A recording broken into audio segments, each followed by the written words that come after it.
दोस्तों एप्पल ने रिलीज कर दी है iOS 18 का जो पब्लिक बीटा वर्जन है उसका वर्जन 2 यहाँ पर, और उसकी साइज है 1.19 GB। तो अगर आप यहाँ पे पब्लिक बीटा यूज कर रहे हैं या फिर पब्लिक बीटा आपने पहले से इंस्टॉल करके रखा हुआ है तो ये जो अपडेट है वो आपके आईफोन में दिखना शुरू हो जाएगा। वैसे अगर मैं बात करूँ अपडेट की, अगर आप डेवलपर बीटा पे हैं तो अगर आप सॉफ्टवेयर अपडेट में जाएंगे और यहाँ से जो अपडेट्स हैं बीटा अपडेट्स, इसमें अगर आपने डेवलपर बीटा को सिलेक्ट करके रखा हुआ है तो उस केस में आपको यहाँ पे अपडेट वो देखने को नहीं मिलेगा, क्योंकि जो पब्लिक बीटा का जो रिलीज है वो सिर्फ और सिर्फ जब आपने पब्लिक बीटा यहाँ पे सिलेक्ट किया हुआ है तभी जाकर वो आपको दिखने को मिलेगा। यहाँ पर दोस्तों हम बात कर लेते हैं पब्लिक बीटा में क्या कुछ नया हमें देखने को मिला और क्या क्या चेंजेस हैं, क्या बग फिक्सेस किए गए हैं, वो सारे कुछ हम बात करेंगे आज के इस वीडियो में। हे गाइस, मैं हूं अभिषेक और आप देख रहे हैं अभिटेकी। तो बिना देरी के चलिए वीडियो में आगे बढ़ते हैं। सबसे पहले दोस्तों हम बात करते हैं यहाँ पे अवेलेबल स्टोरेज की। तो जैसे आप देख सकते हैं कि ये जो अपडेट है बीटा 1 का अपडेट, जब मैंने इंस्टॉल किया हुआ था उस टाइम जो मेरा अवेलेबल स्पेस था वो था 112.99 GB का था यहाँ पे। और अभी अगर हम बात करें अपडेट करने के बाद बीटा 2 का अपडेट जब हमने किया तो यहाँ पे 112.81 GB का, तो स्लाइटली यहाँ पे थोड़ा सा जो अपडेट है वो डिक्रीज कर, स्लाइटली यहाँ पे जो अवेलेबल स्टोरेज है वो डिक्रीज कर गया है, लेकिन वैसा कुछ यहाँ पे ड्रास्टिक चेंज वगैरह देखने को नहीं मिला हमें अपने आईफोन में। साथ ही बात करते हैं हम यहाँ पे iOS वर्जन की। तो जो iOS वर्जन है बिल्ड वर्जन यहाँ पे वो आप देख सकते हैं 22A5307i है यहाँ पे। और वही अपडेट के बाद जो हमारा यहाँ पे iOS वर्जन है वो यहाँ पे चेंज हो चुका है के में 22A5316K, यानी कि धीरे धीरे ये जो है वापस दोस्तों। और अगर हम मॉडेम फर्मवेयर की बात करें तो आप देख सकते हैं मॉडेम फर्मवेयर में मुझे यहाँ पे कोई चेंज देखने को नहीं मिला। जैसे मेरा 4.02.01 अभी है मॉडेम फर्मवेयर अपडेट के बाद, और ये जो पहले अपडेट के पहले जो था उसमें भी सेम यहाँ पे मॉडेम फर्मवेयर मुझे देखने को मिला। हालांकि बहुत लोगों के लिए ये चेंज हो चुका है डिपेंडिंग अपॉन डिवाइसेस। और हम बात कर लेते हैं दोस्तों और भी चेंजेस की। तो सबसे पहले मैंने जो यहाँ पे गौर किया वो है सेटिंग्स में। सेटिंग्स में जैसे आप सर्च पे टैप करेंगे तो आपको यहाँ पे सजेशंस में आपको ऑप्शंस दिखेंगे, रिलेवेंट ऑप्शंस दिखेंगे जो कि आपने पहले से सर्च वगैरह किया हुआ है, वो सारी चीजें आपको यहाँ सजेशन में दिखने को शुरू हो जाएगा। तो आप सिंपली सजेशंस में टैप करके यहाँ पे उस सेटिंग्स में जा सकते हैं। जैसे आप देख सकते हैं यहाँ पे रिसेंट भी यहाँ पे मुझे शो हो रहा है, लेकिन ये जो सजेशंस का जो ग्लिफ आइकन है वो काफी बड़ा बड़ा मुझे यहाँ पे शो हो रहा है, जो कि पहले बीटा 1 में यहाँ पे देखने को नहीं मिल रहा था। दूसरा जो चेंज है दोस्तों वो है iCloud को लेकर। जैसे आप स्क्रॉल करेंगे सेटिंग्स में नीचे में तो आपको यहाँ पे iCloud का एक ऑप्शन देखने को मिल जाता है, जो कि iCloud को यहाँ पे अलग से आपको ऑप्शंस दिए गए हैं। आप सिंपली iCloud पे टैप करेंगे तो iCloud से रिलेटेड जो भी चीजें हैं वो सारे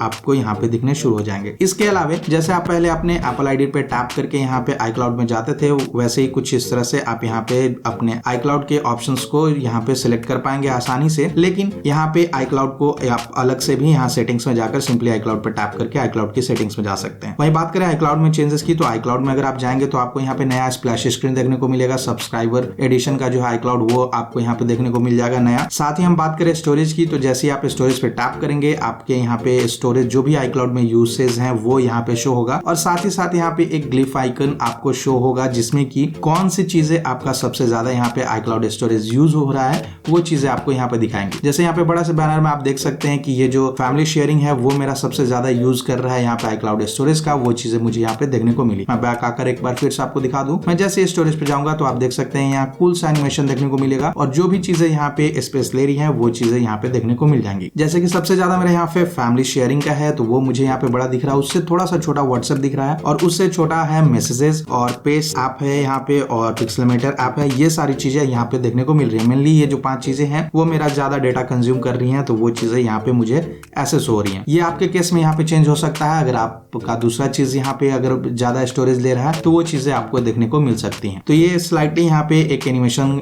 चेंज देखने को मिला मुझे iCloud में, जो कि काफी देखने में अच्छा है, और साथ ही साथ ये मतलब ग्राफिकली अच्छा देखने में लग रहा है, और इससे पता भी चल रहा है कि हमारा जो iCloud का स्टोरेज है वो किस में सबसे ज्यादा कंज्यूम हो रहा है। दोस्तों बात करें अगले चेंज की लेकर, तो हम यहाँ पे जैसे ही अब पहले जैसे बीटा 1 में ये चीजें मुझे देखने को नहीं मिल रही थी, लेकिन बीटा 2 में अब यहाँ पे मैं ये देख पा रहा हूँ कि जैसे मैं यहाँ पे अगर डार्क मोड को इनेबल करूंगा, जितने भी ऐप आइकन्स वगैरह हैं वो आसानी से चेंज हो जा रहे हैं। पहले भी चेंज होता था, लेकिन अगर डार्क मोड से आप लाइट मोड में जाते थे तो यहाँ पे ये जो कलर्स थे ऐप की आइकन्स थी उसके कलर्स वगैरह यहाँ पे चेंज नहीं होते थे। लेकिन ये जो बग है वो फिक्स कर दिया गया है, इसमें स्टेबिलिटी लाई गई है, जिसकी मदद से आप आसानी से यहाँ पे डार्क मोड को इनेबल करेंगे और डिसेबल करेंगे तो वो खुद ब खुद यहाँ पे चेंज हो जाएगा। एक और चीज मैंने यहाँ पे गौर की दोस्तों की जैसी विजिट है यहाँ पे विजिट को डार्क मोड और यहाँ पे इनेबल करेंगे आप या फिर डिसेबल करेंगे तो उसके हिसाब से ये जो विजिट का बैकग्राउंड कलर है वो भी चेंज होगा। हालांकि यहाँ वेदर ऐप में मुझे ये चीज देखने को नहीं मिली, लेकिन दूसरे जो विजिट्स हैं उसमें मैंने ये चीजें गौर की कि जैसे ही आप यहाँ पे डार्क मोड को इनेबल करेंगे वो ब्लैक हो जाएगा उसका बैकग्राउंड, और उसके बाद फिर आप जैसे यहाँ पे हटाएंगे वो यहाँ पे चेंज हो जाएगा। इसके लिए आपको यहाँ पे ऑटोमेटिक में रखने की जरूरत नहीं है। आप चाहे तो अपने ऐप आइकन को सिंपली यहाँ पे लाइट मोड में भी रख सकते हैं और विजिट को अगर आप डार्क मोड इनेबल करते हैं तो विजिट के कलर्स को चेंज कर पाएंगे। लेकिन यही जो ऑटोमेटिक का जो ऑप्शन था वो पहले अच्छे से वर्क नहीं करता था, जो कि मुझे iOS 18 पब्लिक बीटा 2 में देखने को मिला कि ये परफेक्टली वर्क कर रहा है। सिंपली आपको यहाँ पे डार्क मोड को इनेबल करना है और डिसेबल करना है, ये परफेक्टली वर्क कर रहा है यहाँ। इसके अलावा एक और चीज थी कस्टमाइजेशन को लेकर, जो कि मैंने यहाँ पे गौर किया था कि ये जो डिम वॉलपेपर का जो ऑप्शन था वो कोई भी वॉलपेपर चेंज करने के बाद या फिर मोड चेंज करने के बाद वॉलपेपर जो था वो खुद ब खुद यहाँ पे डिम हो जाया करता था, लेकिन अब ये बग यहाँ पे फिक्स कर दिया गया है। इसके अलावा दोस्तों यहाँ पे RCS के सपोर्ट्स देखने को मिले, लेकिन दूसरी कंट्रीज में यहाँ पे RCS देखने को मिल रहा है। अभी तक अगर हम बात करें इंडिया में तो RCS का कोई भी ऑप्शन हमें देखने को नहीं मिल रहा है। मतलब कि अभी तक पब्लिक बीटा 2 जो यहाँ पे रिलीज हुआ उसमें भी हमें यहाँ पे RCS का कोई सपोर्ट देखने को नहीं मिला है। इंडिया में बहुत सारी कंट्रीज में ये जो RCS है उसको इनहेंस किया गया है और एक्सपैंड किया गया है, लेकिन अभी तक इंडिया में ये चीज हमें देखने को नहीं मिली। इसके अलावा दोस्तों अगर हम बात करें यहाँ पे कैमरा कंट्रोल्स में, तो कैमरा कंट्रोल्स में यहाँ पे प्रिजर्व सेटिंग्स में आपको एक नया ऑप्शन देखने को मिल जाता है कंट्रोल्स मेन्यू, जो कि अगर आप इनेबल कर देते हैं तो आपने लास्ट टाइम जो इमेज क्लिक करते टाइम या फिर कैमरा आपको यूज करते टाइम जो भी टूल्स को आपने एक्सपैंड किया था, कंट्रोल्स मेन्यू को यूज किया था, वो सारे के सारे वैसे ही दिखेंगे आपको जैसे कि आपने लास्ट टाइम फोटो को क्लिक करते हुए यहाँ पे मतलब जो सेटिंग्स को इनेबल किया था, जो कंट्रोल्स को इनेबल किया था। तो यहाँ पे कैमरा में आपको कंट्रोल्स मेन्यू का एक ऑप्शन दिख जाता है जिसे आप इनेबल करेंगे, तो इनेबल करने के बाद जो भी कंट्रोल्स आपने सेट किए हुए वो अगले टाइम आपको वैसे ही वहां पे दिखने शुरू हो जाएंगे। इसके अलावा दोस्तों अगर हम बात करें कुछ नए फीचर्स की, तो वैसा कुछ खास हमें यहाँ पे कोई भी फीचर्स देखने को नहीं मिला है iOS 18 पब्लिक बीटा 2 में, लेकिन इसमें बग फिक्सेस वगैरह किए गए हैं, स्मूथनेस बहुत ज्यादा कुछ देखने को मिला है हमें यहाँ पे। कंट्रोल सेंटर की बात करें तो कंट्रोल सेंटर में यहाँ पे आपको एक नया चीज देखने को मिल जाता है ब्लूटूथ को लेकर, लेकिन अभी ये जो है अच्छे से वर्क नहीं कर रहा है। यहाँ पे सेटिंग्स में ब्लूटूथ पावर टॉगल करके है, लेकिन ये वर्क नहीं कर रहा है, यहाँ पे ब्लैंक है। अगर आप यहाँ पे ऐड भी करेंगे तो कुछ ये शॉर्टकट वो काम नहीं करेगा या फिर कंट्रोल्स काम नहीं कर रहे हैं। यहाँ पे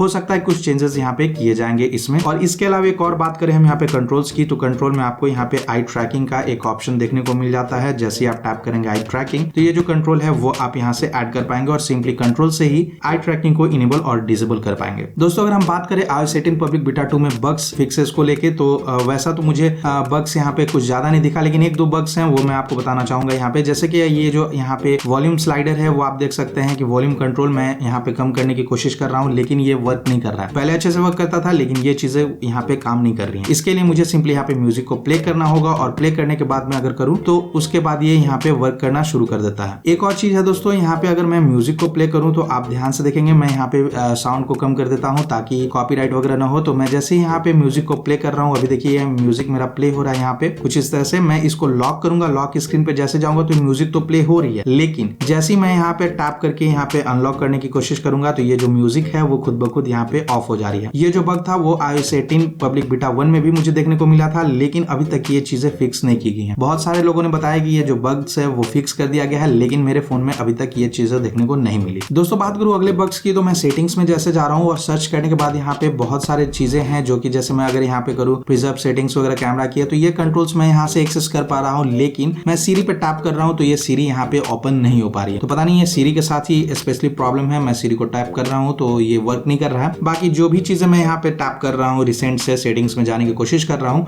वो वर्क परफेक्टली यहाँ पे कर रहा है। इसके अलावा एक और चीज मैंने यहाँ पे ध्यान दी दोस्तों कि जैसे मैं सेटिंग्स में जाता हूँ और सेटिंग्स में जाने के बाद मैं स्क्रॉल करके यहाँ पे सर्च सीरी में जाऊँ, यहाँ पे तो सीरी पे जैसे टैप करूंगा तो आप यहाँ पे ऊपर में देखना है एप्पल इंटेलिजेंस करके यहाँ पे देखने को मिल रहा है मुझे, और उसके बाद फिर वो सीरी में खुद ब खुद चेंज हो जा रहा है। इसका मतलब ये है कि एप्पल इंटेलिजेंस का सपोर्ट जो है वो हमें मिलने वाला है, लेकिन ये डिपेंड करेगा कि आप कौन सा आईफोन यूज कर रहे हैं, क्योंकि एप्पल इंटेलिजेंस का जो फीचर है वो हमारे आईफोन्स में अवेलेबल नहीं है। आपके आईफोन्स में अवेलेबल नहीं होगा जब तक कि वो आईफोन 15 प्रो और प्रो मैक्स नहीं होगा। और आईपैड जो कि एम सीरीज वाले जो आईपैड्स हैं उसमें ही आपको एप्पल इंटेलिजेंस देखने को मिलेगा। उसके अलावा एप्पल इंटेलिजेंस किसी भी डिवाइस में हमें देखने को नहीं मिलने वाला है। इसके अलावा दोस्तों कॉल रिकॉर्डिंग का जो फीचर है वो भी हमें अभी तक देखने को नहीं मिला है। यहाँ पे कॉल रिकॉर्डिंग्स वगैरह भी नहीं है अवेलेबल। साथ ही एक और फीचर्स की बात करूं जो मैं भूल गया था आपको बताना कि यहाँ पे जो iOS 18 पब्लिक बीटा 2 है उसमें जो फ्लैश लाइट आइकन है वो यहाँ पे चेंज हो गया है। जो एनिमेशन था, जो भी डायनेमिक आइलैंड वाले फोन है उसमें कुछ इस तरह से आपको देखने को मिल जाएगा। डिपेंड नहीं करता है कि आप कौन से प्रो मॉडल्स यूज कर रहे हैं या फिर कोई मतलब कौन से फोन यूज कर रहे हैं। अगर आपके पास 15 प्लस भी है नॉन प्रो मॉडल जिसमें कि डायनेमिक आइलैंड है तो आपको ये जो टॉर्च का एनिमेशन था वो देखने को मिल जाता है iOS 18 पब्लिक बीटा 2 के साथ। बात करूं मैं यहाँ पे परफॉर्मेंस की, तो परफॉर्मेंस काफी अच्छा है। यहाँ पे स्मूथनेस मुझे देखने को मिल रही है। साथ ही साथ सेटिंग्स में अगर मैं जाकर आपको बैटरी दिखा दूं यहाँ पे, तो बैटरी में मैं जैसे जाता हूँ, आप देख सकते हैं कि बैटरी की जो हेल्थ है वो काफी अच्छी है। यहाँ पे बैटरी परफॉर्मेंस अच्छा है, इसमें कोई डाउनग्रेड मुझे देखने को नहीं मिला। ऐसा नहीं है कि ड्रास्टिक चेंज हो गई कुछ भी, इसमें बैटरी जो परफॉर्मेंस था वो अच्छे से यहाँ पे कर रहा है। आप देख सकते हैं स्क्रीन ऑन में 10 घंटे 22 मिनट का मेरा यहाँ पे स्क्रीन ऑन टाइमिंग है। अपडेट के बाद मैंने काफी देर तक फोन को यूज करके देखा तो मुझे हिट भी वैसा कुछ महसूस नहीं हुआ फोन में।